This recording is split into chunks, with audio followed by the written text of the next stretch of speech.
Mu lukungaana lw'abannamawulire olutuziddwa e Bulange Mengo, Katikkiro ategeeza nti Obuganda wamu n'ensi yonna bafunye amawulire ag'ennaku ag'okufa kwa Nnaabakyala wa Bungereza abadde eky'omuwendo mu bukulembeze. Omukulembeze yategeera nti obukulembeze kitegeeza buvunaanyizibwa.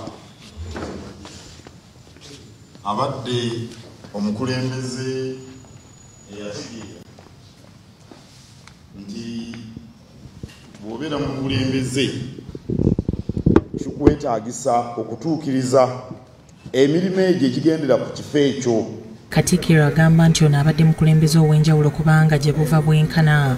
Obukulembeze butegeeza buvunaanyizibwa bw'asobodde okutuukiriza mu bulamu bwe. Obukulembeze kitegeeza kutema mpenda, kuvuunuka ebisoomoozo bye tusanga mu buvunaanyizibwa obujjira ku bifo mwe tubeera. Obukulembeze kitegeeza kwewaayo awatali kwerowoozaako, awatali kukulembeza gwe ebyo by'oyagala ng'omukulembeze. Mu ngeri y'emu Obwakabaka butendereza nnyo emirimu Nnaabakyala gy'akoze ng'akyali ku nsi kuba akulembedde abantu bangi amawanga ageetoolodde Bungereza, ate nga bano bonna bamukkiririzaamu.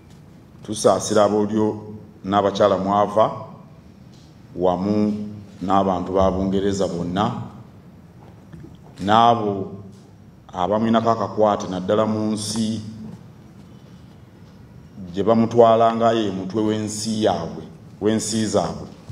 Nnaabakyala ono Katikkiro agambye nti ajja kujjukirwa nnyo mu kugatta amawanga ag'enjawulo okwetooloola ensi yonna, kw'ossa okukulembera n'okukolera abantu be. Kabaka oba Nnaabakyala wa Bungereza y'abeera omutwe gw'ensi gye tumanyi nga Bungereza.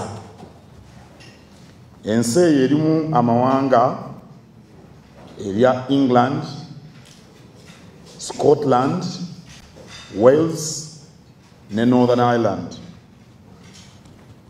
Kabaka oba Nnaabakyala wa Bungereza era y'abeera omutwe gw'amawanga